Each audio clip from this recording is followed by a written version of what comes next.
The guns are quiet now. The papers of peace have been signed. And the oceans of the earth are filled with ships coming home. In faraway places, men dreamed of this moment. But for some men, the moment is very different from the dream.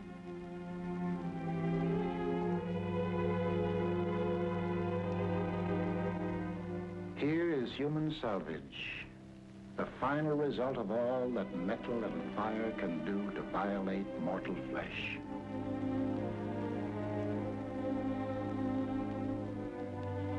Some wear the badges of their pain, the crutches, the bandages, the splints.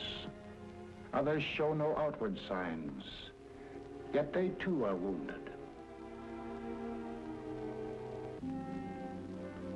This hospital is one of the many for the care and treatment of the psychoneurotic soldier.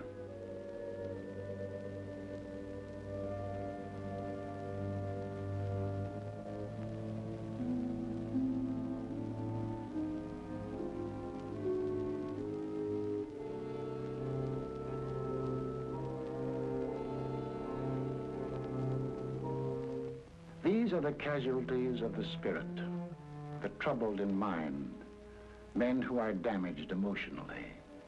Born and bred in peace, educated to hate war, they were overnight plunged into sudden and terrible situations.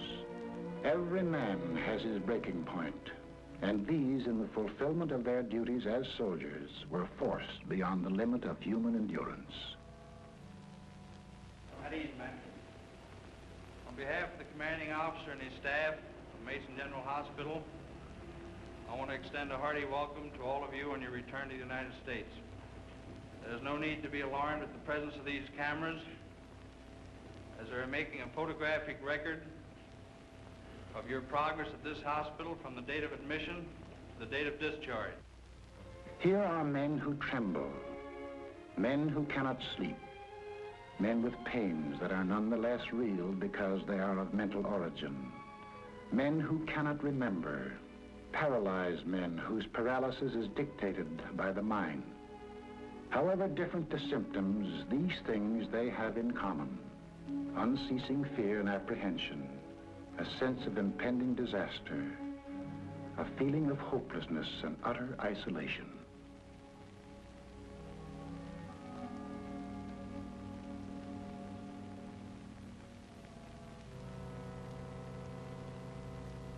May I have your last name?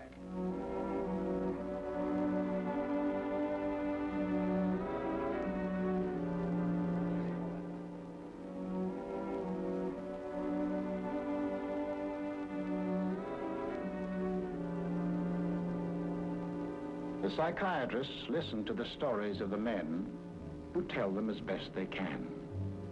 The names and places are different. The circumstances are different. But through all the stories runs one thread: death and the fear of death. And then after you got wounded, what happened? Same thing, only worse? Seems like my nerves keep getting worse on. They get worse. These airplanes, they bombed.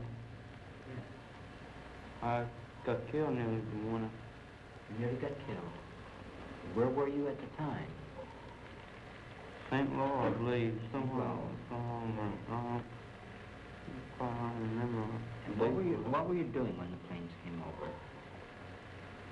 I was in a hole. You know where you are? I think I'm in the States now. They told me I was coming back. Right. But they told me I was going to die. No. On the hospital, I wouldn't eat hardly. No, you're If not. I was sick, and I wouldn't eat hardly. They told me I was going to die, but then he couldn't help me. Well, Told me they didn't care where I died or not. we will see if you don't die. You won't die.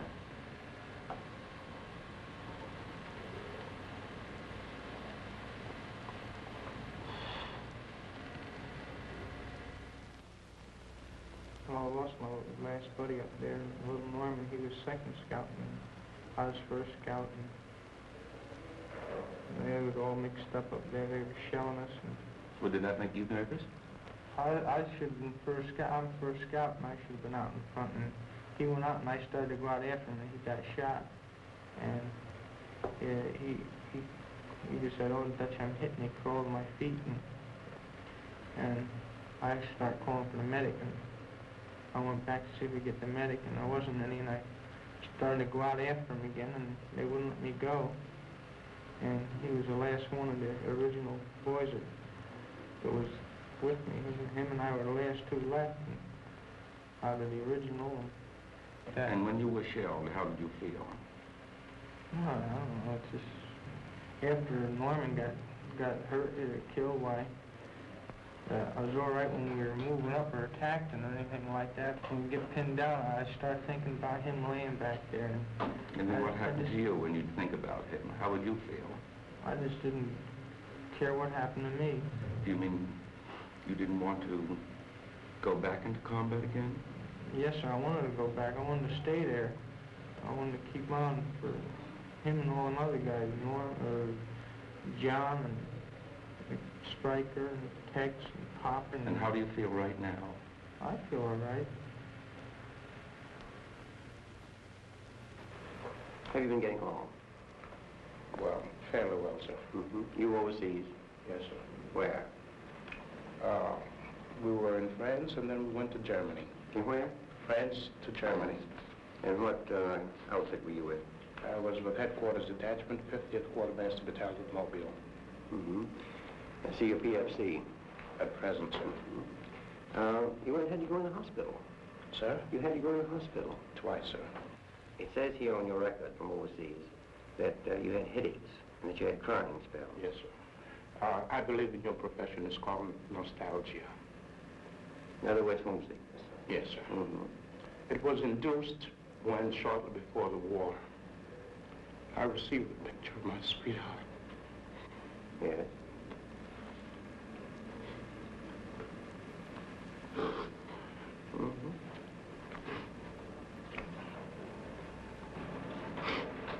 I'm sorry, I can't continue. That's all right. Yes, sir. Come on and sit down a minute. Now, a display of emotion is all right. I'm not doing this deliberately, sir. Of course Please you're believe me. not. I do believe you. A display of emotion is sometimes very helpful. Yeah, I hope so, sir. Sure, it gets it off your chest. You wouldn't be here. You wouldn't have been returned. As a patient, if there wasn't something upsetting you. Yes, sir. Well, now, Sorry. you say you had received a letter from your, Not a letter, sir, a photograph. a photograph, yes. Well, what about that now? Well, sir, to be perfectly honest with you, I'm very much in love with my sweetheart. She has been the one person that gave me a sense of importance, and that through her cooperation with me, we were able to surmount so many obstacles. What happened? Well, when I was in combat, Mindanao. Can you speak louder? I have trouble hearing you. During the time, I got worried that my brother, he was killed in Guadalcanal. Oh, was he a Marine? Yes. Now, I noticed in this history here that you saw a vision of your brother. What, tell me something about that. What happened? Oh, I guess it was a dream. Well, describe the dream. What did you see in the dream? I dreamt that I was home, my brother was home, and my other brother was home. We all were home. All of you were home. Sitting around the table. Everybody was happy.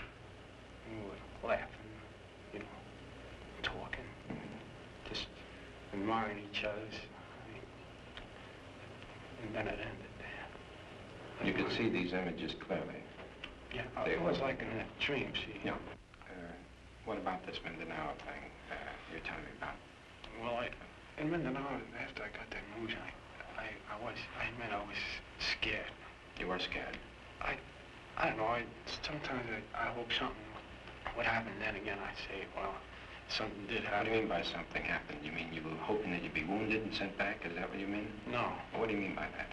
I meant that I hoped that just, you know, I was so disgusted and tired of everything. I just didn't feel like living. And then I changed my mind and I think back to my folks. And it'd be a double blow if something happened to me. And I'd be staring at God, sitting on a machine gun there, just watching.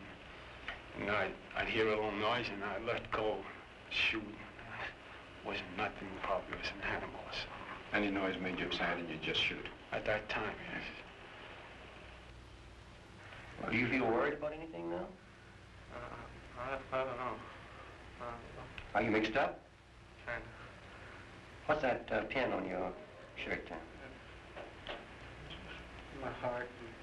Well, why do you cover those up? Aren't you proud of them?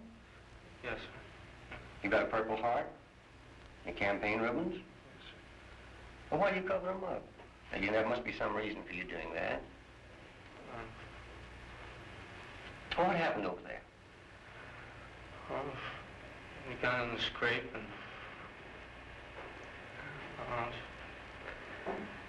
I was in the house there and just got off the guard duty and it was Friday the 13th and we were sweating it out all day and patrol came up, the German patrol, and they shot a Panzerfaust through the wall.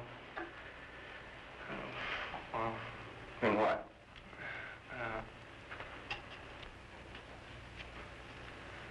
I was laying on a couch and right before it happened, I felt a little jittery, so I laid down on the floor. And when I got up again, the couch was all torn. In other words, you were almost killed, is that it? Most have gone right over my head. Do you feel conscious, that is, are you aware of the fact that you are not the same boy that you were when you went over? Do you feel changed? Yes. In what way? More choppy. How about with people? I used to always like to have fun now. I used to always be going places. I don't like to do nothing no more. How long were you overseas?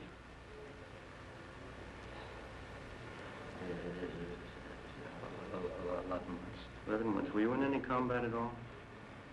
This is 6 months. I tried every way to keep my mind occupied, reading, going to the gymnasium, going out with the fellows and trying to become an extrovert, trying to get out of myself. But it seemed to me that I got worse and worse. And after a while, I developed, after the fear of insanity, I started developing fears of different sorts. Did you ever have similar pains before you got Never married? in my life.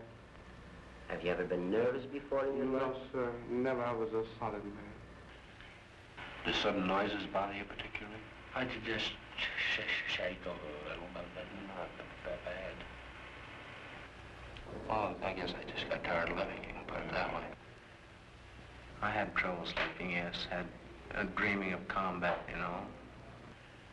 I just took off because I see too many of my buddies gone, and I figured the next one was for me. A man can just stand so much up there, see. Admission note, transfer diagnosis, anxiety reaction, severe. Active symptoms in remission.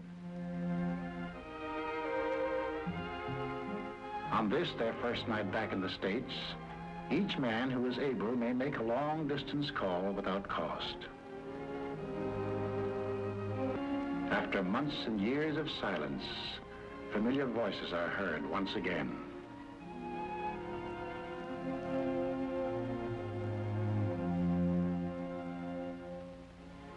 Then each man makes for himself a small home, which will be his for the 8 or 10 weeks to come.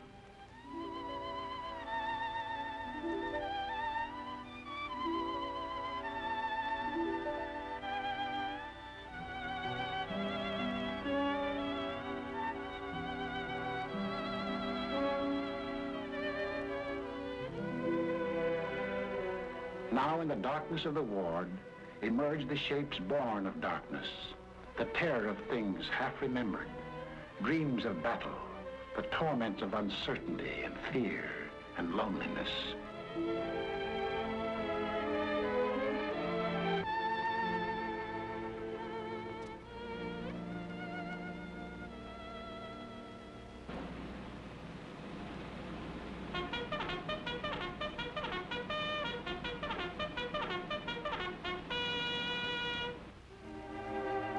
The day begins with an early morning ward inspection. The medical officer in charge checks the condition of every man. Modern psychiatry makes no sharp division between the mind and the body. Physical ills often have psychic causes, just as emotional ills may have a physical basis. Possibilities of organic disturbance in the brain are investigated by means of the electroencephalograph. The Rorschach Test, the things that the patient's imagination sees in these cards give significant clues to his personality makeup. This looks sort of like a drawing of two women standing on a rock and waving their hands.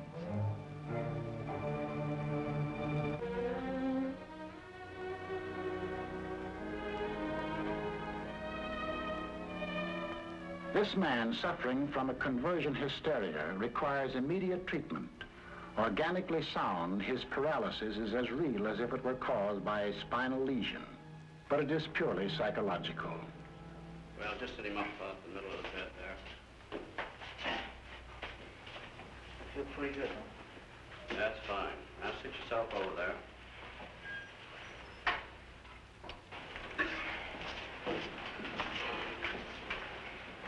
Well, now, can you move over just a little so I can talk to you?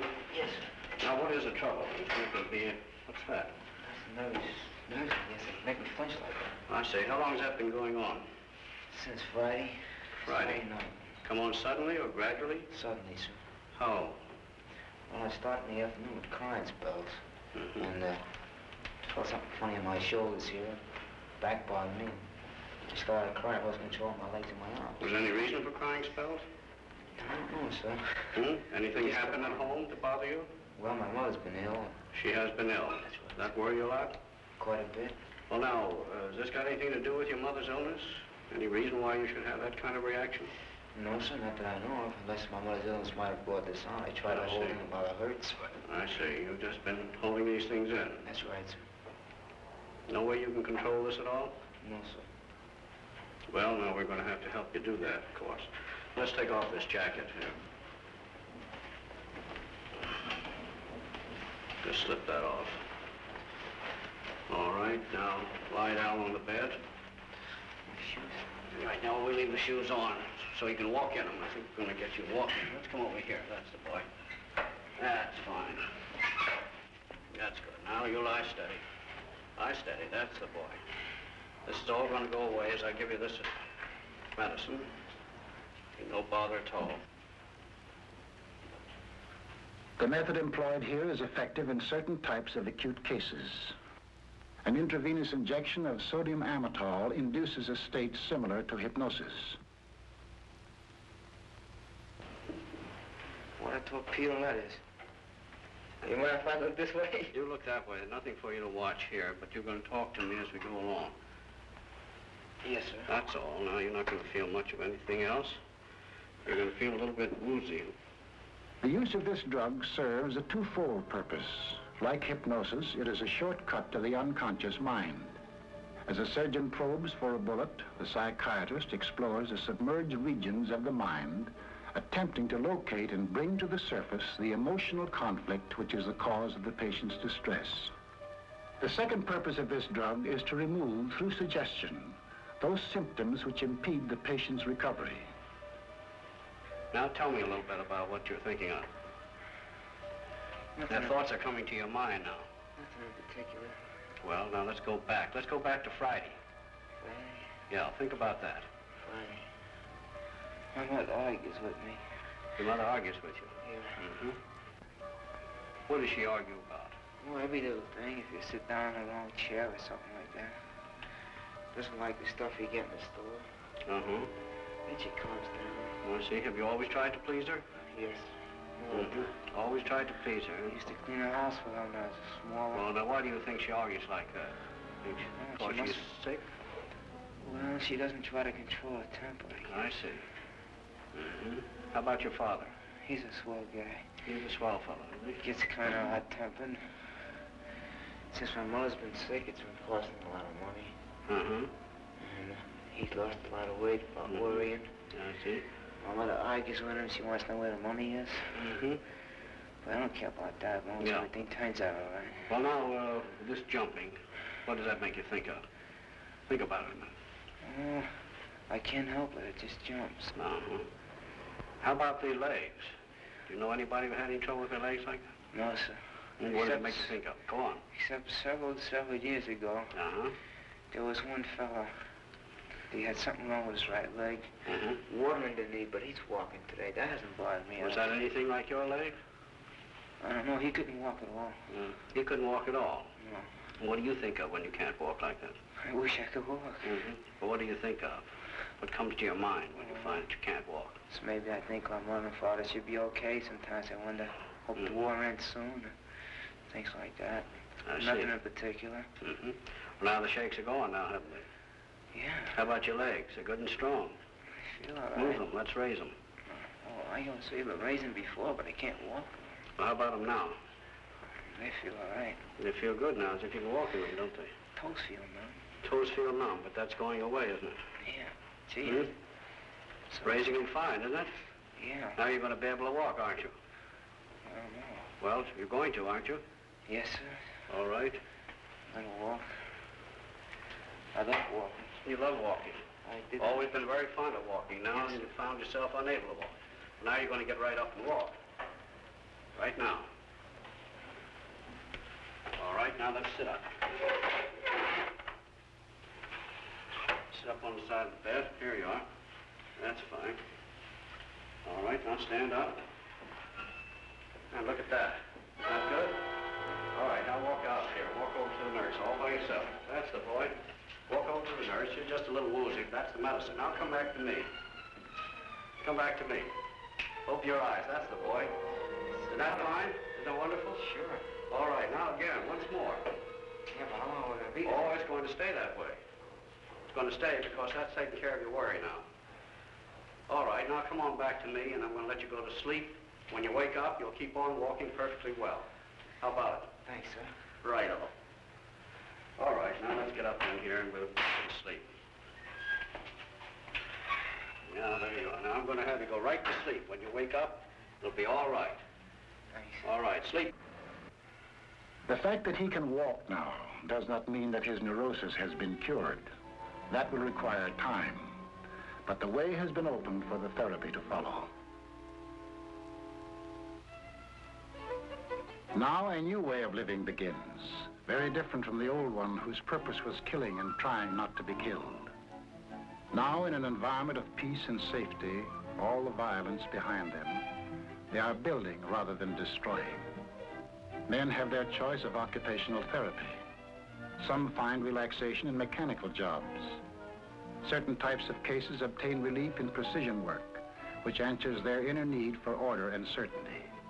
For sons and daughters and nieces and nephews and neighbors' kids, hobby horses are turned out by the carload.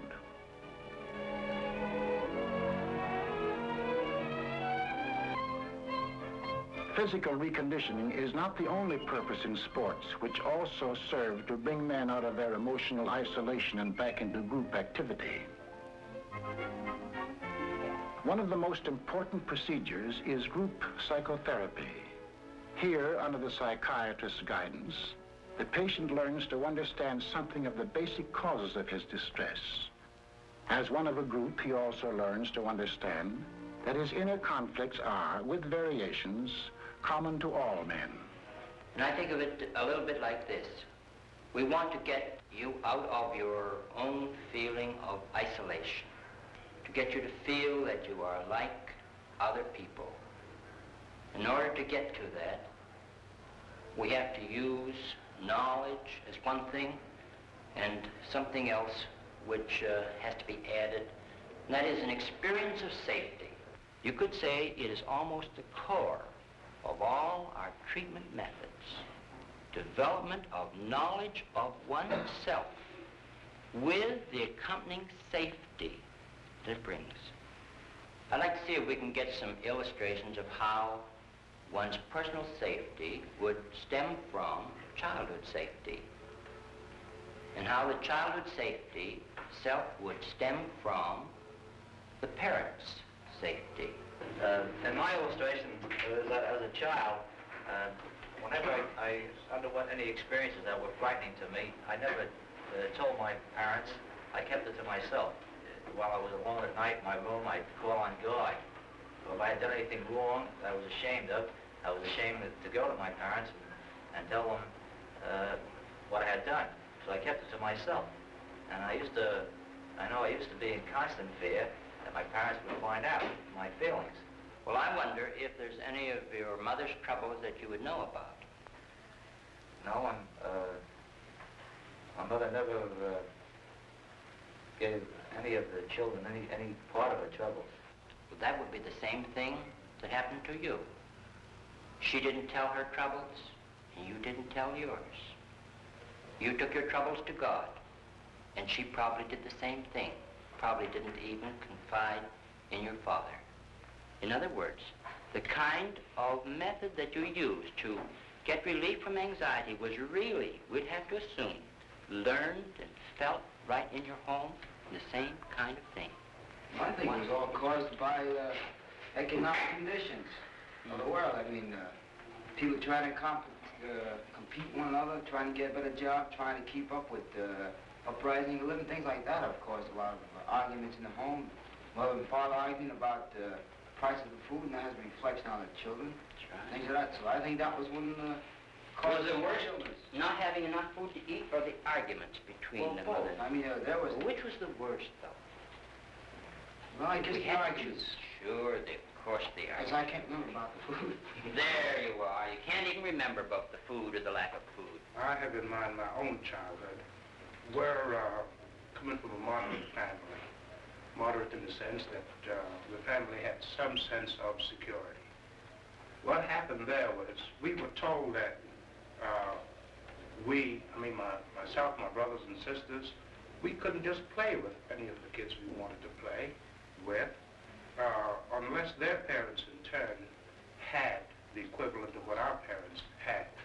And as a result, we were kept in a narrow circle, very, very narrow. However, I have found that there has been a strong yearning on my part to break out of this environment, to be able to play with Tom, Dick, and Harry. I'd say the net results like this. Your mother did not feel really so superior. She felt inferior when she tried to make you take the attitude you were better than the other children. So that now, in certain experiences in the Army, have brought that out more clearly, because you've been thrown in with Tom and Dick and Harry and need to get along with them. It's not necessary to be in the Army. It's not necessary to be in the war. These kind of troubles have always gone on in all time, through all the centuries. You were going to say something. I never spoke until I was 7. Is that right? Yes, sir. And I studied very bad. At 14 and 15, I couldn't recite in school. They were able to talk. Can you explain how you get started to talk, how you began to get over that? During the war, the first word I ever spoke, Santa Claus had brought me a war gun, and my brother broke it. This is the First World War, yes? And so, Santa Claus brought the gun and your brother broke it. Yeah, when I went in to get my gun, I just says, "War, Dick, somebody broke my gun." That was the first thing I said. You were angry because someone broke your gun. So that's where I started talking. I would say all those symptoms, like being unable to speak, stuttering, and so on, they have an underlying anger and resentment in the deeper parts of the personality. You could almost say it like this. Underneath I can't, you usually find I won't. happened on Okinawa. I was stuttering too about 3 weeks. And as soon as I came here, I've been here a month now, I stopped stuttering. You've stopped stuttering completely since you came here? Yes, sir. Well, that's good. I don't know whether that's a tribute to the doctors or a tribute to your fundamental health. It's to my fundamental self. No tribute to the doctors at all. Very good.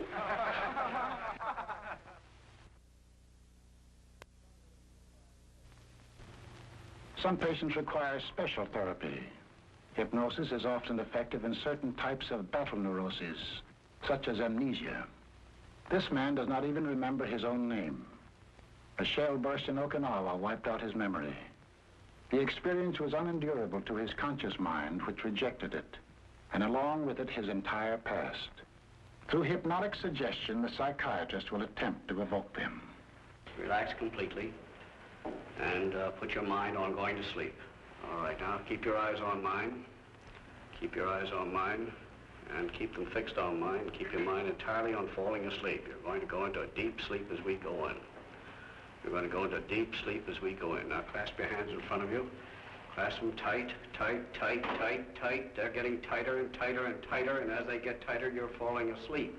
As they get tighter, you're falling asleep. Your eyes are getting heavy, heavy. Now your hands are locked tight. You're locked tight. They're locked tight. You can't let go. They're locked tight. You can't let go. When I snap my fingers, you'll be able to let go. When I snap my finger, you'll be able to let go, and then you'll get sleepier, and your eyes are getting heavier. Now your eyes are getting heavier, heavier, heavier. You're going into a deep, deep sleep. You're going to a deep, deep sleep. Deep asleep, far asleep. Eyes now closed tight, going to a deep, deep sleep, deeply relaxed, far asleep. You're far asleep. You're far asleep. Now you're in a deep sleep. You have no fear, no anxiety, no fear, no anxiety. Now you're in a deep, deep sleep. Now just sit down in the chair behind you. Sit down in the chair behind you. Lean back. Head now falls forward into a deep, deep sleep. Head now is falling forward. You're going further and further and further asleep. I stroke your left arm, become rigid like a bar of steel, and you'll go further asleep and further asleep. Falling further and further and further asleep. Rigid. Cannot be bent or relaxed. When I touch the top of your head,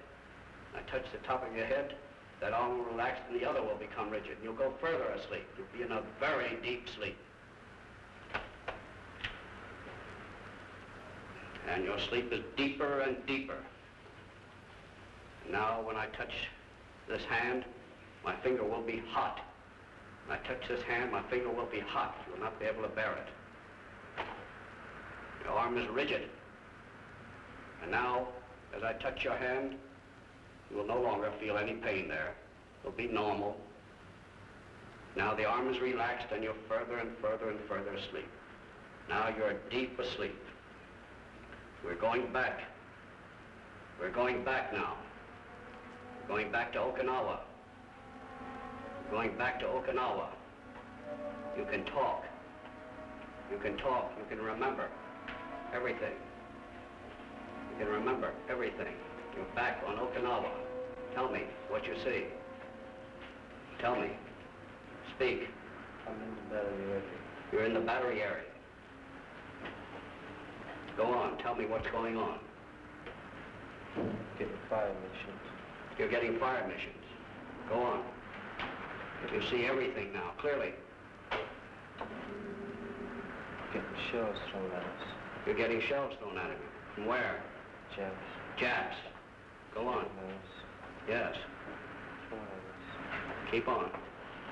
You remember it all now. Every bit of it's coming back. Japs getting near us to get our position. Japs getting near you to get your position. Go on. Told us to get cover. Who told you to get cover? BC. BC. Go on. There's 5 of us. One of the boys got hurt. One of the boys got hurt. Took him away. I was running over to my gun position. Yes, go on. You remember it now. Tell me. It's all right now, but you can tell me. You can tell me. Explosion? Yes. You remember the explosion now. All right, go on. They're carrying me. They're carrying you. Who's carrying you? I don't know. Where are they taking you? Carrying me across the field. Across the field. Go on. Put me in a stretcher. Yes? Yes? Go on. They're still throwing shots. Yes? Can you hear them? Yes. You see them? No. All right. Where are they taking you now? Put me in a truck. Hmm? Why are you fearful now? I want no more of it. You don't want any more. You want to forget it. But you're going to remember it because it's gone now. It's gone. You're back here now. You're away from Okinawa. You've forgotten it. But you remember who you are now. Who are you? That's right. Full name now. That's right. Hmm? You know your mother's name? Isabel. That's right. Father's? Salvage. That's fine. You know who they all are now. All right, now you're coming back with us. This is going to stay with you. You're going to remember it all. You're going to remember about Okinawa. You're going to remember about the shells and the bombs, but they're gone. You're at ease and relaxed. There's no fear, no anxiety. When I wake you up, you'll be comfortable and relaxed, no pains and no aches. But you'll remember all that I've told you. All that you've remembered. You can wake now.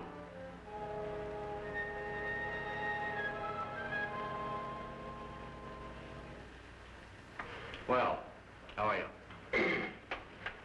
Pretty good.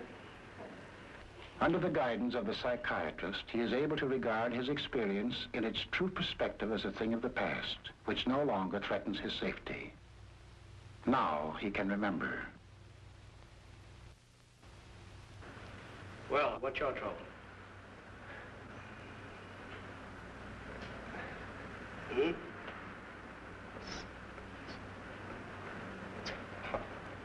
Hard for me to get my words out. Yeah, it does seem to be a bit tough. How long have you had that trouble? It started about a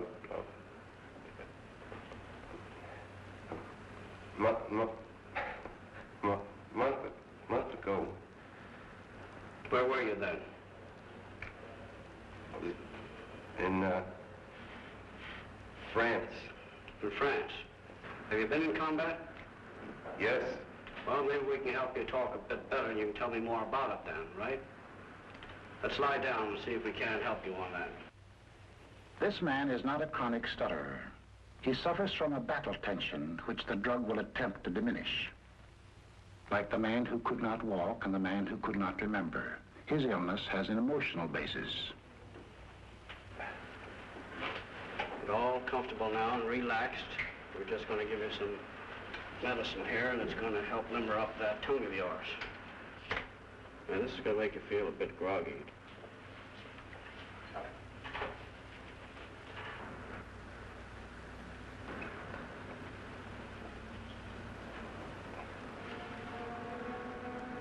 Well, now tell me now, how do you feel now?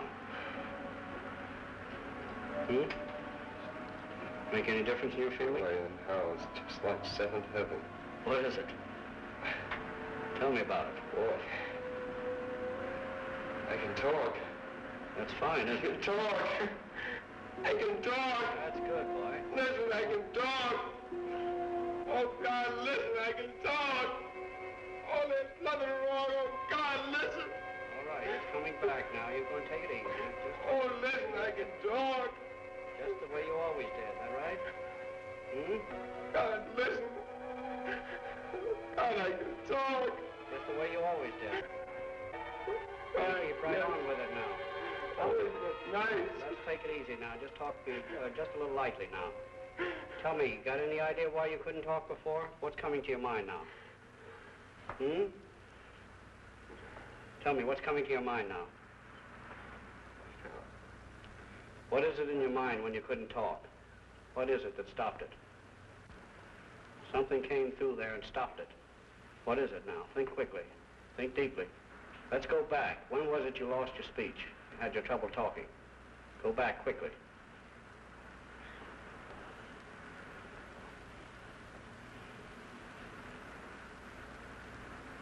It seems that I first noticed it on a boat.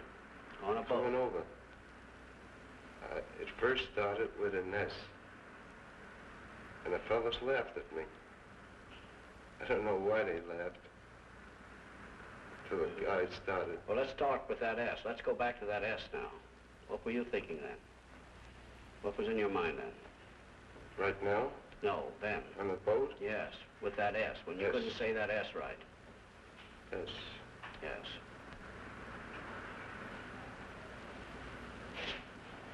The port side. Port side. Port side. Mm-hmm. Port side of the ship. What side's that? That would be the left side. Left side, that's right. Yeah, I remember. Mm-hmm. Because we were up there that afternoon and we saw the fishes.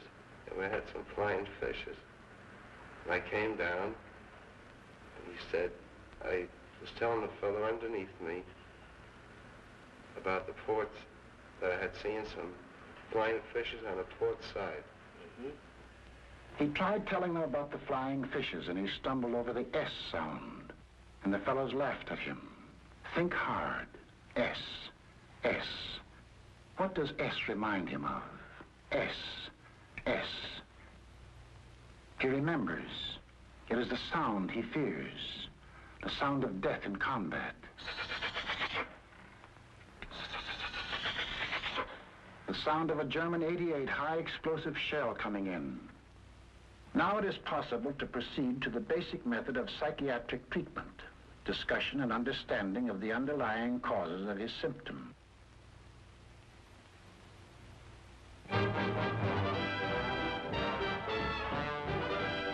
As the weeks pass, the therapy begins to show its effect. The shock and stress of war are starting to wear off. For these men are blessed with the natural regenerative powers of youth.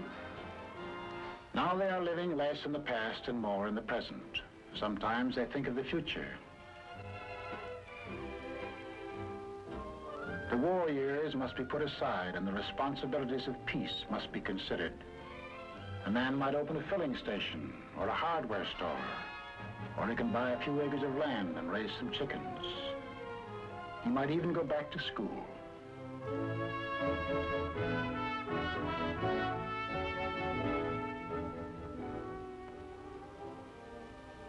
Visitors' Day. Now the men resume their contact with the world outside. These are the people they are coming back to, whose lives are bound up with theirs. Without their understanding, all that has been accomplished in the last few weeks can be torn down. With it, their return to life can be doubly swift and sure.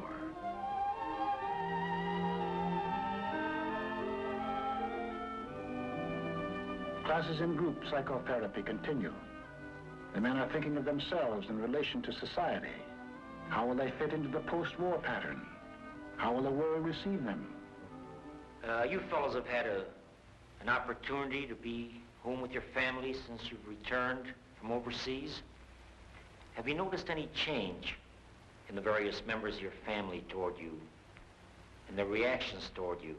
Well, I found out after 4 years of absence that it only took me the second day to be really relaxed, and I was right chummy again with my dad, and talked about the old neighborhood and the new changes.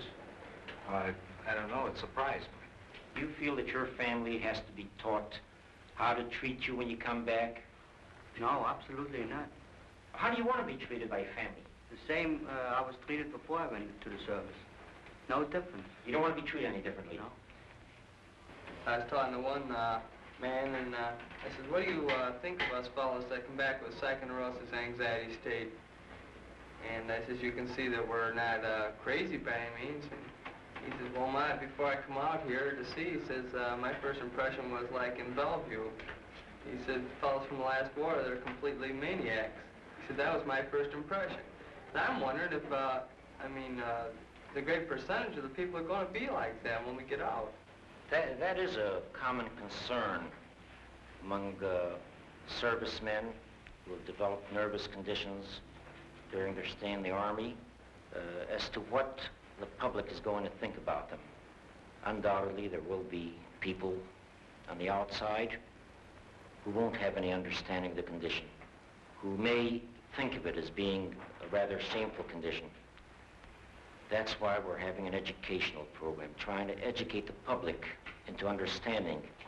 Unfortunately, most of you fellows have gone through some very severe stresses in the Army. Stresses that civilians are rarely subjected to. In civilian life, you can avoid serious stresses. If a civilian, the average civilian, were subjected to similar stresses, he undoubtedly would have developed the same type of nervous condition that most of you fellows developed. All of us have our so-called breaking point. And a survey outside showed that civilians, on the whole, were more nervous than soldiers. On Park Avenue, for instance, where some of your richest people live, most of the patients are people who suffer from nervous disorders, and if the doctor won't give them a pill, why, they'll go out and say, well, he's not a good doctor. So therefore, they're given pills, and they take them at home. They take these pills at home because the hospitals are too full. If the hospitals were empty, they'd be in a sanitarium or so forth. Having been through a number of these discussions, like the other men have, I know that we have learned the basis of how we've gotten nervous. Some of us through combat, and some of us by not being in combat. And I think, and I'm sure that we have a better understanding of our conditions. And I'm pretty grateful of being here at Mason General Hospital, like a lot of fellas are. I just so happens I couldn't walk, and they made me walk. I couldn't walk when I arrived, and I was here 24 hours, and they made me walk. I feel pretty grateful for getting my limbs back. But that isn't my driving that. It's that I know that when I get out of here, and the other fellas do too, that we're going to try our best to make ourselves as best we can. And we feel more confident in to grasp this nervous situation that's come about us. And we want to show people that we can do things on our own on the outside, whether we've been in a hospital for nerves or mental or wherever we've been, whether we lost an arm or a leg, that we can be just as good as anybody else. All I want is that they give us a chance to prove our equality like they said they were, and I hope they keep their promise. That's all I hope. Would you make it a point to tell your employer that you were a psychoneurotic? Well, if he's an intelligent man, which most well-known employers are that own large concerns, why, he's going to react the same as any other normal human being would. He's going to say it's absolutely possible. And the man right now looks all right. I'll try him out. But you may run into employers who are not that broad-minded or intelligent. Yes, sir. And I'll sell myself to them. How about you? Do you have any plans about jobs? Or do you have any fears about getting a job? Or I won't say whatsoever. I've got my job waiting for me, sir. You have your job waiting for you. I think it comes down to this, doesn't it? That most of you fellows feel that you ought to be honest with your employer, that you have nothing to hide, nothing to be ashamed of. Yes. Isn't that the general attitude? Yes, sir. That's the way all feel. Your time in the service was not entirely wasted. You have learned a great deal in the service. For instance, a great many jobs and tasks that you've learned to do in the service that you have had absolutely no contact with in the past. You've also learned to work in groups, something that every soldier learns to do very early in his military career. This definitely will be of much value to you in your future civilian employment.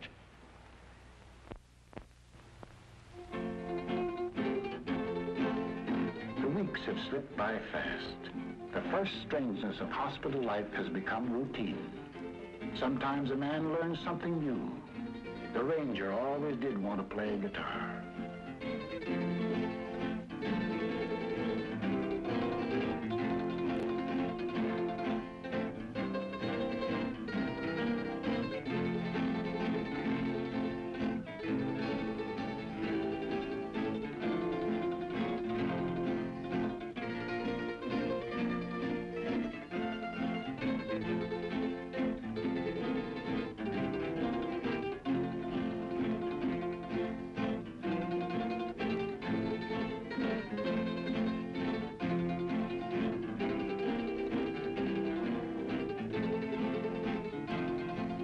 now the days begin to seem long. There's the old healthy sound of belly aching in the air. Spinach. Spinach again. And how about a good movie for a change? And how about putting some ice cream in the ice cream soda? No longer is a man shut up within the lonely recesses of himself. He is breaking out of his prison into life. The life that lies ahead, offering infinite possibilities for happiness and sorrow. How does a man find happiness? Is there a secret to discover? What is the mysterious ingredient that gives joy and meaning to living? You know in the Bible where it says, man does not live by bread alone? Children don't grow up well without safety and confidence. If that wasn't in one's childhood, in growing up, you could say, now there was something missing during all that time. And the next question is how to supply it. And it does need to be supplied. Not all of the learning in all of the books is half as valuable in getting over nervousness as to find someone that you esteem, that you can learn to feel safe with, where you can get a feeling of being accepted, of cherished, where you get a feeling that you are worthwhile and that you are important to someone. You could say, the feeding that you didn't get, that's something more than bread. When you were little, you still need to get it. You still need to be fed acceptance and to find the safety. In other words, knowledge alone is not enough.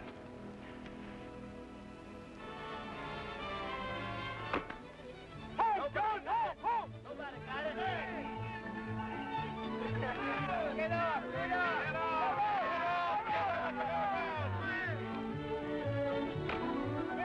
8 weeks have passed. What about these men?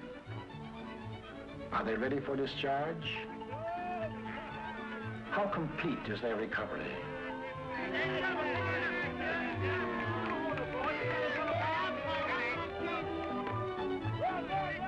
How about the boy in right field? I just didn't care what happened to me.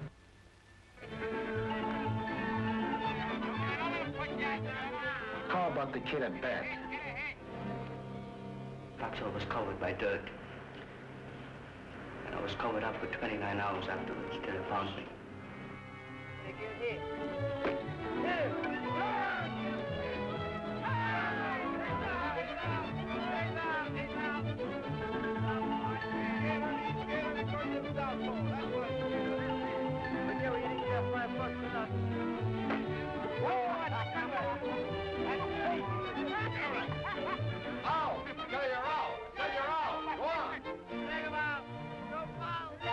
How about the umpire?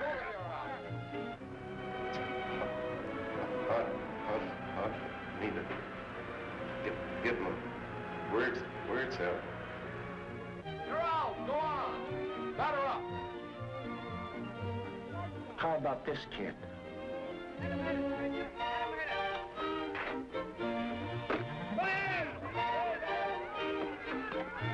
How about him?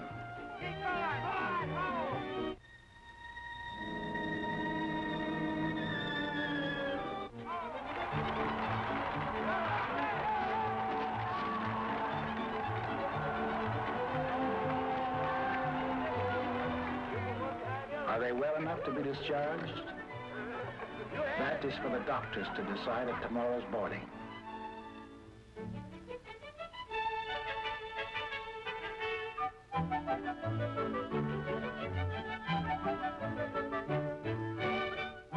The answer is yes.